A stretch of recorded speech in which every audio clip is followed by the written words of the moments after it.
ഇഡ്ഡലിയും ദോശയും കഴിക്കാൻ മടിയുള്ള കുട്ടികൾക്ക് ദേ ഇങ്ങനെ ഒന്ന് ചട്നി ഉണ്ടാക്കി കൊടുത്തു നോക്കൂ. പിന്നെ ദോശ ഇഡ്ഡലിയും തീരുന്ന വഴി അറിയില്ലേ, അത്രയ്ക്ക് ടേസ്റ്റാണ് ഈ ചട്നിക്ക്. ഇതെങ്ങനെ ഉണ്ടാക്കാന്ന് നോക്കിയാലോ. തേങ്ങ ചട്നിയാണ് ഉണ്ടാക്കുന്നത്. മിക്സിയുടെ ചെറിയ ജാറെടുത്ത് അതിലേക്ക് 2 പച്ചമുളക്, ഒരിച്ചിരി മല്ലിച്ചെപ്പ്, പിന്നെ നമ്മൾ ചേർത്ത് കൊടുക്കുന്ന ഒരു കുഞ്ഞ് കഷ്ണം ഇഞ്ചിയാണ്. അരമുറി തേങ്ങാക്കൊത്താണ് കേട്ടോ ഞാൻ ഇട്ട് കൊടുക്കുന്നത്. ചിരവിയിട്ടാണേലും ഇടാം. ഞാനിത് എളുപ്പത്തിന് വേണ്ടി ഇങ്ങനെ തേങ്ങ ഇങ്ങനെ കൊത്തു കൊത്താക്കി നുറുക്കിയിട്ടാണ് ഇട്ട് കൊടുക്കുന്നത്. ഇനി നമ്മൾ പൊട്ടുകടലയാണ് കേട്ടോ ചേർത്ത് കൊടുക്കുന്നത്. തേങ്ങേനേക്കാളും കൂടുതൽ പൊട്ടുകടല എടുത്താലും നല്ല ടേസ്റ്റാണ്, അല്ലെങ്കിൽ സെയിം അളവിൽ എടുത്താലും മതി, നല്ല ടേസ്റ്റാണ് കേട്ടോ. ഇനി നമ്മൾ ചട്നിക്ക് ആവശ്യത്തിനുള്ള ഉപ്പും ചേർത്ത് നന്നായിട്ട് അരച്ചെടുക്കുക. അരയ്ക്കുമ്പോൾ വെള്ളം കൂടിയും ചേർത്ത് അരയ്ക്കണേ. ഈ ഒരു കൺസിസ്റ്റൻസിയാണ് കേട്ടോ നമ്മുടെ ചട്നിക്ക് വേണ്ടത്. നിങ്ങൾക്ക് കുറച്ചും കൂടി ലൂസ് ആവണമെന്നുണ്ടെങ്കിൽ കുറച്ചും കൂടി വെള്ളം ചേർത്ത് കൊടുത്താൽ മതി കേട്ടോ. എനിക്ക് കുറച്ച് തിക്കായി കിടക്കുന്നതാണ് ഇഷ്ടം. ഇനി നമുക്കിത് താളിക്കുക. അതിനാദ്യം നമ്മൾ എണ്ണ ഒഴിച്ച് എണ്ണ ചൂടായി കടുക് ഇട്ട് കൊടുക്കുക കേട്ടോ. ഇനി നന്നായിട്ട് കടുക് പൊട്ടിയതിന് ശേഷം നമ്മൾ അതിലേക്ക് ഉഴുന്നുണ്ടല്ലോ, ഉഴുന്ന് ചേർത്ത് കൊടുക്കുകയാണേ. നല്ല ടേസ്റ്റ് ആട്ടോ ഉഴുന്ന് ഇങ്ങനെ ഒന്ന് കടിക്കുമ്പോൾ. ഇത് ഉഴുന്ന് നന്നായിട്ടൊന്ന് റോസ്റ്റായിട്ട്, അതായത് ഗോൾഡൻ ബ്രൗൺ കളറാകുമ്പോൾ നമ്മൾ അതിലേക്ക് വറ്റൽമുളകും കൂടി ഒരു 2 വറ്റൽമുളകും കൂടി ചേർത്ത് കൊടുക്കുന്നുണ്ട്. അതൊന്ന് കളറ് ചേഞ്ച് ആകുമ്പോഴേക്കും നമ്മൾ കറിവേപ്പിലയും കൂടി ചേർത്ത് കൊടുത്തിട്ട് നന്നായിട്ട് മിക്സ് ചെയ്യുക. കരിയാൻ പാടില്ല കേട്ടോ. എന്നിട്ട് നന്നായിട്ട് മിക്സ് ചെയ്തിട്ട് നമ്മൾ അരച്ച് വെച്ച ചട്നിയിലേക്ക് നമ്മൾ ഇത് ചേർത്ത് കൊടുക്കുക. എന്നിട്ട് നന്നായിട്ടൊന്ന് മിക്സ് ചെയ്യുക.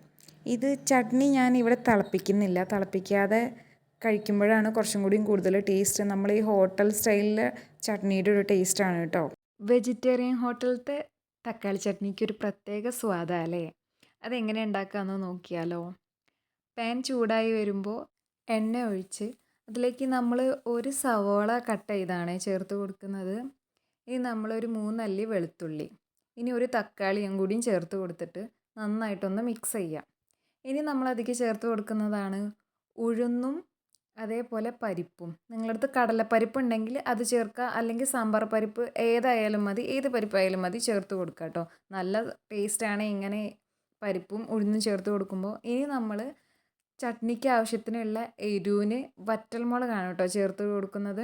നിങ്ങൾക്ക് എരിവിനനുസരിച്ച് മുളകിൻ്റെ എണ്ണം കൂട്ടും കുറയ്ക്കുകയൊക്കെ ചെയ്യും. ഞാനിവിടെ ഒരു 5 എണ്ണമാണ് എടുത്തത്. ഇനി കുറച്ച് മല്ലിച്ചപ്പ് പുതിനയും കൂടിയും ചേർത്തിട്ട് നന്നായിട്ട് വഴറ്റിയെടുക്കുക. ഇത് നന്നായിട്ട് വഴണ്ട് വരുമ്പോൾ നമ്മൾ ഉള്ളിയും മുളകും എല്ലാം നമുക്കൊന്ന് മാറ്റി വയ്ക്കാം. ഇനി തക്കാളി കുറച്ചും കൂടി ഒന്ന് വഴണ്ട് വരാൻ വേണ്ടി നമ്മൾ സെപ്പറേറ്റ് എടുത്തിട്ട് നമ്മൾ ഒന്ന് കട്ട് ചെയ്ത് കൊടുക്കുക കേട്ടോ. മുന്നേ തന്നെ കട്ട് ചെയ്ത് വഴറ്റിയാലും മതി. ഞാൻ അങ്ങനെ ഇട്ട് കൊടുത്തതന്നേ ഉള്ളൂ.